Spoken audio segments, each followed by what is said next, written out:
श्री चक्रधर स्वामी की जय। तो आज है 13 नंबर वीडियो जिज्ञासा की है। आज तारीख है 4 फरवरी। तो हम सुबह की जिज्ञासा देखते हैं। वो कहते हैं पहली जिज्ञासा थी प्रसन्नता धर्म। धर्म बताए गए 6, उसमें प्रसन्नता धर्म और ऐश्वर्य धर्म नहीं बताए। ठीक है, ऐश्वर्य आदि सकली धर्म माया संबंधेची तेत, और प्रसन्नता ऐसा एक धर्म ईश्वरी आती। तो ये उसमें क्यों नहीं बताया? क्वेश्चन उनका ये था। तो उसके पीछे रीजन है। अगर श्री चक्रधर महाराज ने नहीं लिखाया, उसमें बताया, तो उसका कुछ रीजन होगा। बट धर्म नहीं है ऐसा हम नहीं कह सकते, क्योंकि महाराज ही कहते हैं ऐश्वर्य आदि करोनि सकल ही धर्म माया संबंधी चितेत, और प्रसन्नता ऐसा एक धर्म ईश्वरी चियात। प्रसन्नता धर्म मतलब परमेश्वर प्रसन्न हो जाएं। एथोनी प्रसन्न होनी दीजिए तो प्रसाद। हम जो प्रसन्नता, महाराज कह रहे हैं हम प्रसन्नता से जो देते हैं वो। दूसरा ऐश्वर्य धर्म जो है वो महाराज का मैंने कल बताया ही था। ऐश्वर्य वगैरह 2 चीज होती हैं। एक जब माया होती है तो देवताओं के कंपैरिजन में ईश्वर का ऐश्वर्य ज्यादा है, सबसे ज्यादा है, और एक खुद में ही ऐश्वर्यवान है। तो ये 2 चीजें हैं। आगे बोध की बात की कि बोध जीव को जो होता है उसमें 2 प्रकार हैं। एक बोधवंत जो अधिकारी है, जिसको बोध होना है, उसका लेवल, और एक बोध देने वाला उसका लेवल। बोध देने वाले का लेवल उच्च अधिक उत्तम है, उत्तम अधिकरण, हीन अधिकारी, ये भी पॉसिबल है। उत्तम अधिकारी, हीन अधिकरण, ये भी पॉसिबल है। हमने जैसा जोड़ा है, हम जीवों ने जैसा जोड़ा है, जैसा अधिकरण जोड़ा है, वो उसी हिसाब से हमें ज्ञान उस अधिकरण के मुख से मिलेगा। ठीक है जी, ये टीका में बताया हुआ है। हमने पिछले जन्मों में जैसी क्रियाएं की हैं उस हिसाब से, एक तो हमारा ज्ञान का अधिकार उत्तम है या हीन है, दूसरा किस अधिकरण के मुख से ज्ञान मिलना है वो उत्तम है या हीन है। ऐसा भी होता है कि अधिकरण बहुत ऊंचा है पर पढ़ने वालों का अधिकार, हाँ, उसके बाद जितने अधिकारी होंगे सबका लेवल एक होगा, ये जरूरी। दूसरा ऐसा है कि अधिकरण इतना जानता नहीं है। हीन उत्तम का मतलब है कि उसकी नॉलेज जो है वो कम ज्यादा है, पर अधिकरण बन सकता है। पढ़ने वाले ऐसे भी हमने केस देखे हैं, सुने हैं कि गुरु को कुछ नहीं आता, थोड़ा सा आता है, और शिष्य को बहुत कुछ आता है। ऐसे केसेस भी हैं। तो ऐसा पॉसिबल है। दूसरा महाराज ने कहा कि एत प्रवृत्ति जाली ते स्तंभा एक्का ते निमित्त करोनी बोली जाए। यानी हमारी प्रवृत्ति होगी तो हम किसी एक 5 नामी सादे व्यक्ति के मुख से भी हम ज्ञान करवा सकते हैं, बोध करवा सकते हैं। हमारे ऊपर डिपेंड भी करता है, हमने बोध देना है। हम किसी नाम मात्र जो है भिक्षुक, उसके मुख से भी बोध करवा देते हैं। ऐसे केसेस भी हैं। तो फरीदाबाद वाली बाई जी की बात कर रही थी ना, वो ऐसे थे, सादे स्वरनिष्ठ थे, पर उनके माध्यम से हो जाता। आई ऐसी बात है। ऐसा कुछ नहीं है। यानी सब कुछ जो है परमेश्वर के हाथ में है। वो चाहे तो कैसा करना चाहते हैं। अगर उनकी प्रवृत्ति नहीं है, एत प्रवृत्ति झाली तर स्तंभा एक कहते, पर प्रवृत्ति नहीं हुई तो तुम्हारे अधिकार काम करेंगे। तो परमेश्वर की प्रवृत्ति होगी, मैंने इसको ज्ञान देना है। प्रहलाद वैसा को महाराज निर्वचन सुना रहे हैं, उसको कुछ पता ही नहीं, सृष्टि मध्य कब ने करने तो पता नहीं है, उसको निर्वचन सुना रहे हैं। तो वहां महाराज ने ये सूत्र बोला ना, प्रवृत्ति जाली तरी। वहां उसकी टीका में कहते हैं कि वो किसको सुनाते हैं, वो कहते हैं जो परोक्ष वगैरह विद्यावंत होते हैं उनमें सुनाते हैं। तो ऐसी बात है। कहाँ थे तो महाराज दे सकते हैं। आगे था वो गढ़ संधि के बारे में पूछा दादा ने, तो संधियां बताई उन्होंने। तो वो कैसे होता है, जब परमाणु भूत जुट, हाँ, तो ऐसे होता क्या है, जो हमारे पंचभूत हैं वो आपस में जॉइंट कैसे होते हैं, ठीक है, उसको संधि कहेंगे। संधि मतलब जुड़ना। भारत और पाकिस्तान की संधि हुई, संधि वार्ता, यानी दो थे अब एक आपस में एक हो गए, तो संधियां होती हैं उसमें। तो वो उसमें जब हम केमिस्ट्री को देखोगे, आप केमिस्ट्री की 8th 9th की क्लास देखोगे तो वहाँ हेक्सेगन होते हैं।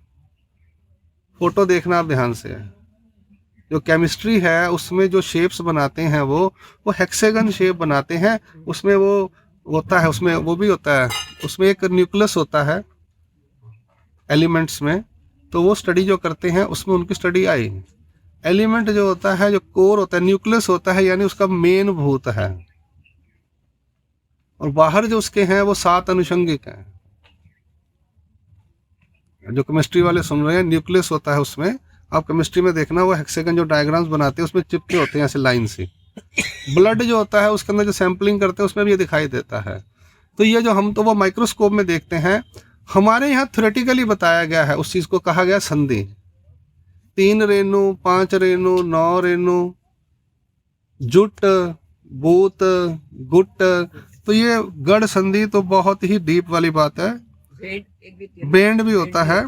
तो एक यानी कहने का मतलब है जहाँ 2 जुड़े, 5 जुड़े, 8 जुड़े, 10 जुड़े, ऐसे जुड़ते जाते हैं। जैसे हम कपड़ा बनाते हैं, तो कपड़ा क्या है, धागे है ना। धागा कैसे बना, कॉटन ले लेके, पहले कॉटन ली बरीक बरीक, उसको ऐसे से करो, फिर उसको जोड़ के धागा बनता है, फिर धागे को ऐसे वीविंग करके कपड़ा बनता है। तो सबसे छोटा एलिमेंट क्या होगा उसका, कॉटन का थोड़ा सा, उसको कहेंगे हम संधि, यानी जोड़ देंगे। अब संधि होगी ना ये ऐसे वीविंग में, तो ये ऐसा है, जो भी चीज बनती है वो हमारी संधियों से बनती है। तो ये मोटी मोटी बात उन्होंने बताई। आगे, केवल स्वरूप नहीं, हाँ वो बोल रहे थे क्या था, जीव को ज्ञान दिया जाता है, तो वो कह रहे हैं अविद्या युक्त जीव को ज्ञान दिया जाता है, केवल जीव को नहीं। जब जीव को ज्ञान देंगे उसमें अविद्या होगी ही होगी, तब ज्ञान दिया जाएगा। जब अविद्या हट जाएगी तब ज्ञान की जरूरत नहीं है, वो प्राप्ति के लायक बन जाएगा। फिर है गाभारा। गाभारा किसे कहते हैं, गर्भगृह सुना आपने, नहीं। गावारा, गाभारा, गावारा मतलब जैसे पुराने मंदिर होते थे जहां पर वो उसकी प्रतिमा पड़ी होती थी या शिवलिंग होता था, उसको गाभारा कहते हैं। गर्भगृह भी कहते हैं, मराठी में गाभारा बोला है। अब मंदिर में जाते हो तो मंदिर के अंदर जहाँ पे मूर्ति होती है या प्रतिमा होती है वो गाभारा होगा। फिर बाहर उसके बैठने की जगह होगी, उसके बाहर और पार्क होगा, लॉन होगा। तो अंदर जाने देते कि नहीं देते, अंदर जो उसे गाभारा या गर्भगृह करेंगे। ऐसे ही वो कह रहे हैं, आपने महावाक्य बताए, आपने बताया तरंग स्वरूप, फिर बताया आपने शक्तियां, 4 चीजें हो गई। अब ये जो अंदर ईश्वर स्वरूप है अकेला, गाभारा है जो, उसमें क्या है, कैसा है, क्या उसमें शक्तियां हैं या नहीं है? कहते हैं। एक शक्तियां हैं बाहर की, एक है अंदर की, गाभारे की।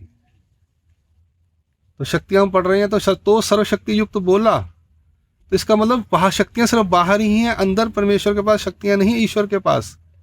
कहते हैं तो निर्वचन मतलब गाभारे का निर्वचन, निर्णय, निर्वचन प्रकरण जो है वो ईश्वर स्वरूप जो है उसका गाभारा है, कोर है, जिसको CORE कोर कहेंगे, उसका निर्णय है, उसके बारे में डिस्क्रिप्शन है शब्दों में कि वो गाभारा कैसा है।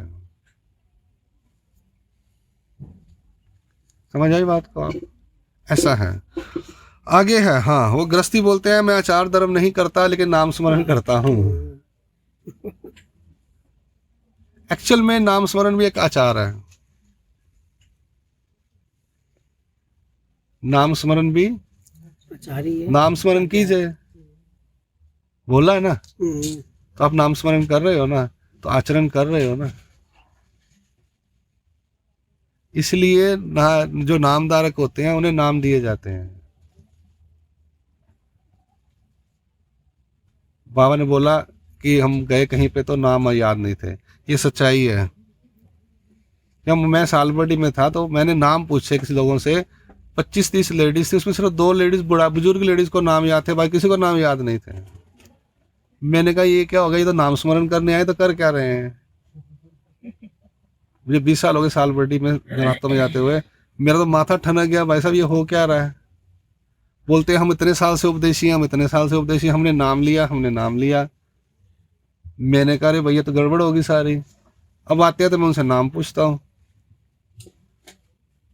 पोथी के अंदर ही, फिर कुछ तो आते हैं अपना सुना के जाते हैं। दिस इज फैक्ट, रियलिटी है। क्वेश्चन पे आते हैं, आचार धर्म मैं करता नहीं पर स्मरण करता हूँ। एक्चुअल में क्या हो रहा है, आचार धर्म से उनका मतलब ये था कि मैं त्याग नहीं कर पा रहा, अटन विजन भिक्षा भोजन ये नहीं कर पा रहा, लेकिन नाम स्मरण करता हूँ। इसलिए जो नए आते हैं जीव, मैं जीव की बात कर रहा हूं, उन्हें हम नाम दान देते हैं कि ये नाम लो, आप इसका जप करो। नामे वेद, नामे। अब कई लोग ऐसे हैं जिन्होंने 25-25, 30-30 साल हो गए नाम लिया, लेकिन स्मरण नहीं करते, जप नहीं करते। 50-50 साल हो गए, उनको फिर वेद बोध नहीं होता। फिर कहते हैं हमने 40 साल हो गए नाम लिया। मैंने कहा तुम आगे क्यों नहीं बढ़े फिर। कहते हैं हम पंगत करते हैं, स्थान करते हैं। मैं कहा तुम आगे नहीं बढ़े, उसका रीजन क्या है कि तुमने नाम स्मरण। गुरुजी बोल के गए बेटा सुबह 5 माला, कोई आया गया भिक्षुकों से रोटी खिलानी है, कोई 10-20 रुपए 50 रुपए देने हैं, स्थान करने जाने हैं। स्थान करना घूमने जाते हो तुम्हें अच्छा लगता है, कोई आया गया रोटी खिलाने पिलाने में तुम्हें अच्छा लगता है, मेहमान आए। पर जो सुबह उठ के नाम स्मरण करने के लिए बोला, वो तो तुम मेन बात भूल गए। नहीं लगा आपको। सही गल है। तुम आगे कैसे बढ़ोगे। नाम स्मरण सबने करना है, भिक्षुक ने भी करना है, अधिकारी ने भी करना है, सब नाम स्मरण करते हैं। एक बच्चा भी आता है तो उसे हम नाम देते हैं। एक 80 साल का अधिकारी है वो भी नाम स्मरण करता है। योग्यता ਉਹਦੇ ਨਾਲ ਹੁੰਦੀ सो योग्यता तो नाम स्मरण से होनी है, लेवल जो है आगे आगे बढ़ने हैं। तो हमने 30 साल से नाम लिया, 40 साल से नाम धारक हैं, पर नाम स्मरण तो किया ही नहीं आपने। नामे वेद, नामे बोध, नामे अनुसरण गड़ेगा। यानी आपने जिस जिन लोगों के अनुसरण हो रहे हैं, इन्होंने कहीं ना कहीं पे नाम जप किया है। स्मरण करते हैं, जोड़ी है। वैसे नहीं हो सकता, उसके पीछे कारण होना चाहिए। किसके मन में आया मैं अनुसरण लूं, तो यानी उसके पीछे कारण है, उसने स्मरण किया है। इस जन्म में नहीं किया, पिछले जन्म में किया होगा। वैसे हो ही नहीं सकता। जुड़ा ही है। आपने कहा मैंने पोथी पढ़ के किया, तो आपको नामे बोध हुआ ना। आपको शास्त्र पढ़ा तो नाम के बाद नामे वेद नामे बोध है, तब आपने अनुसरण लिया। तो नाम तो कहीं जपना ही है ना आपने। ये तो सिस्टम है, आप सिस्टम से अवॉइड नहीं कर सकते। हाँ आप बोलो मैंने इस जन्म में नहीं किया, तो शायद पिछले जन्म में किया होगा। तो ये क्वेश्चन थोड़ा उनका क्लियर नहीं कर पाए वो, कि वो ये कहना चाह रहे थे कि मैं त्याग नहीं कर पा रहा हूँ, अटल विजन भिक्षा नहीं कर पा रहा हूँ, ये आचरण नहीं कर पा रहा, मैं नाम स्मरण करता हूँ। तो उसमें उनको घबराने की कोई बात नहीं है। अब उनके मन में ये खंत है कि मैं आचरण नहीं कर पा रहा हूँ, यानी भिक्षा भोजन घर का त्याग ये नहीं कर पा रहा हूँ। तो कोई नहीं, जैसे जैसे उनका स्मरण पूरा होगा, तो किसी जन्म में जब स्मरण पूरा होगा तो नामे वेद के बाद नामे बोध होना ही होना है। ये मत समझिए कि एक ही जन्म में होता है ये सब कुछ। इसके लिए मल्टीपल जन्म भी लग सकते हैं, और उसके लिए कोई उम्र नहीं है, कोई एज फैक्टर नहीं है इसके लिए। आप किसी भी एज में ये काम कर सकते हो। हाँ शास्त्र पढ़ना है तो उसके लिए छोटी उम्र चाहिए, वरना बड़ी उम्र में शास्त्र। हाँ सिर्फ आप शब्द पढ़ लोगे, पर शास्त्र समझ। बूढ़े बंदे को बोलो भैया आधा किलो देसी घी खा ले, पॉसिबल नहीं है, मना है, ऐसा नहीं है। हाँ, आगे है ज्ञानी पुरुष के लक्षण क्या हैं। ज्ञानी पुरुष सामने वाला है तो उसे कैसे जानेंगे? वो कहते हैं सिंपल सी बात है, व्यक्ति जब बोलता है तो पता चल जाता है, व्यक्ति के जो एक्शंस रिएक्शंस हैं उससे पता चल जाता है इसको ज्ञान है, रा पे जाने या वाह पे जाने। जब आप किसी व्यक्ति के साथ उठते बैठते हो, उससे बातचीत करते हो, तो उसके बोलने से हमें समझ आता है इसे कितना ज्ञान है या किस किस चीज का ज्ञान है, कितना ज्ञान है। एक शाब्दिक ज्ञान हो गया। दूसरा होता है उसके आचरण से ज्ञान दिखता है।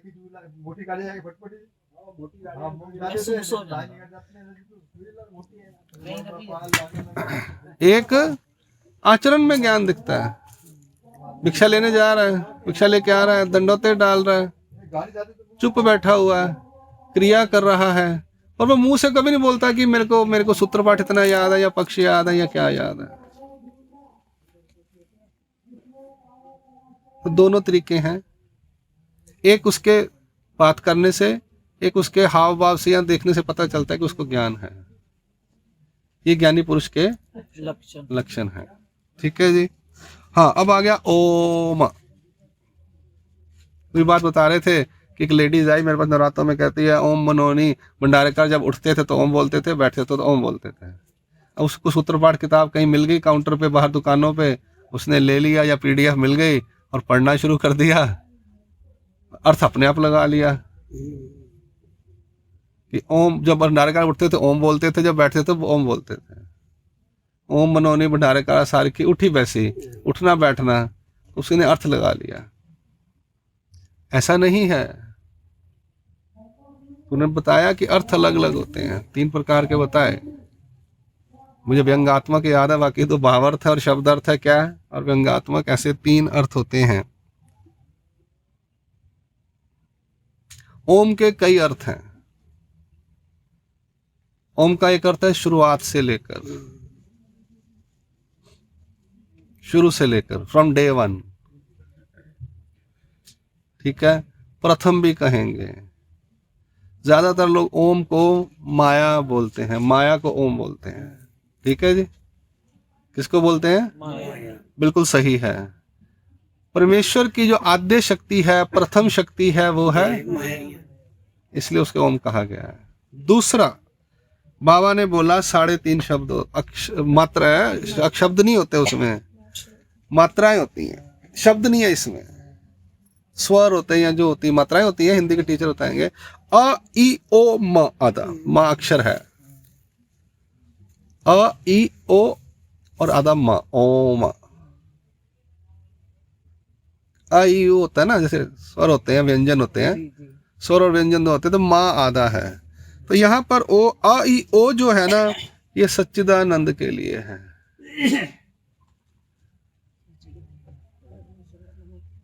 अ यानी ब्रह्म स्वरूप, ओ यानी ईश्वर स्वरूप, अ ई होता है ना, ई यानी उसके बाद आता है, तो वो हो गया चित्त माया, माया। सत्य चित्त आनंद है ना, तो सत अ चित्त ई ओ ईश्वर आनंद। म यानी जीव, वो अधूरा है, पंगु है। और चित्त में सब माया भी आ, चित्त शब्द में जब माया भी आ गई और सभी देवताएं भी आ गई। ठीक है जी, नहीं समझ आई? दोबारा से बताता हूं। सच्चिदानंद शब्द अन्य ग्रंथों में भी है, एरे शास्त्रे प्रसिद्ध बोली जाती। सच्चिदानंद शब्द बाहर भी है ना, महानुभव शब्द यानी महावाक्य के बाहर भी। तो वहां पर जो है उनका जो ध्यान है वो माया के ऊपर स्टडी कराई गई है। वेद शास्त्रों में स्टडी करवाई गई माया की। तो माया इसमें है, सच्चिदानंद स्वरूप में एक हिस्सा है। हमने स्टडी करनी है उसमें ईश्वर स्वरूप की और ब्रह्म स्वरूप की और माया स्वरूप की। उनके पास सिर्फ माया की स्टडी है, उनके पास ईश्वर स्वरूप या ब्रह्म स्वरूप की स्टडी उतनी नहीं है। पर यह शब्द जरूर होगा कि सत्य मतलब ब्रह्म। अब ब्रह्म मतलब ब्रह्म बोल रहे हैं या माया बोल रहे हैं या ब्रह्मा को बोल रहे हैं, ये मालूम नहीं। ये उनके ग्रंथ पढ़ेंगे तो आएंगे। इसलिए अन्य ग्रंथों में, वेद शास्त्र जो हैं, उनमें माया का वर्णन है, तो माया का वर्णन है, माया बीइंग है सच्चिदानंद का त्रैण स्वरूप का हिस्सा, उसकी स्टडी अन्य ग्रंथों में है, इसलिए उसमें वो ओम यानी सच्चिदानंद स्वरूप को बोलते हैं। एक अर्थ ये भी है। ओम, तो ये जो बोलते हैं, बट उनको ये नहीं पता कि ईश्वर कौन है, ईश्वर कैसा है, ये उन्हें नहीं पता। उन्हें लगता है ये जो सच्चिदानंद स्वरूप है, 3 अंश है, ये ब्रह्मा विष्णु महेश है। उनको ये व्याख्या करते पुराणों में, एक ने व्याख्या की 3 अंश है यानी ब्रह्मा विष्णु महेश है ये।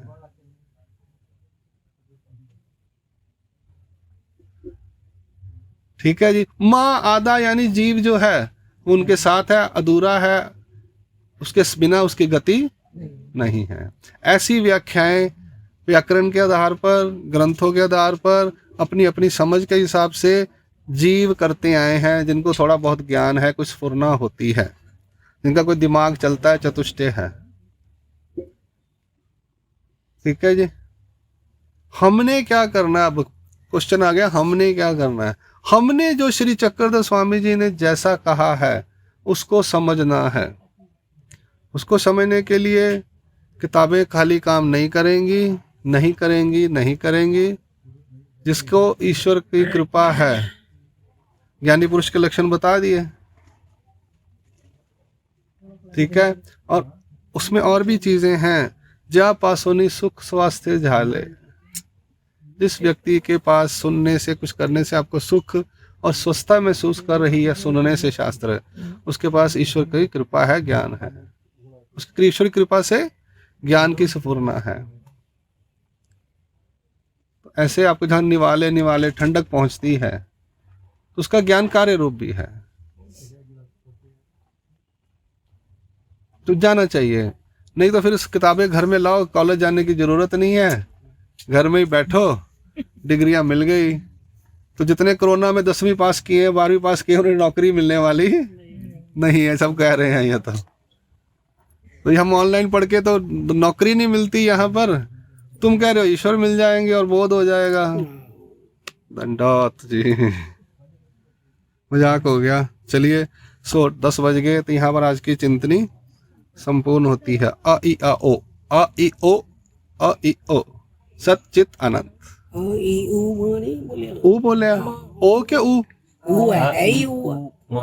लिखने में भी ऊ है। मैंने पहले ऊ लिखा था, फिर मेरे को लगा ओ, समझ नहीं, लिखने में आ ई उ म, ओम। ऊ बड़ा होगा। चलिए ठीक है, ये बातें हैं। वहाँ 3 चीजें हैं, 3.5 है, तो तीनों का हम अर्थ ऐसे लगा सकते हैं व्युत्पत्ति से, राइट। सर्वज्ञ श्री चक्रधर स्वामी की जिज्ञासा यहाँ संपूर्ण होती है।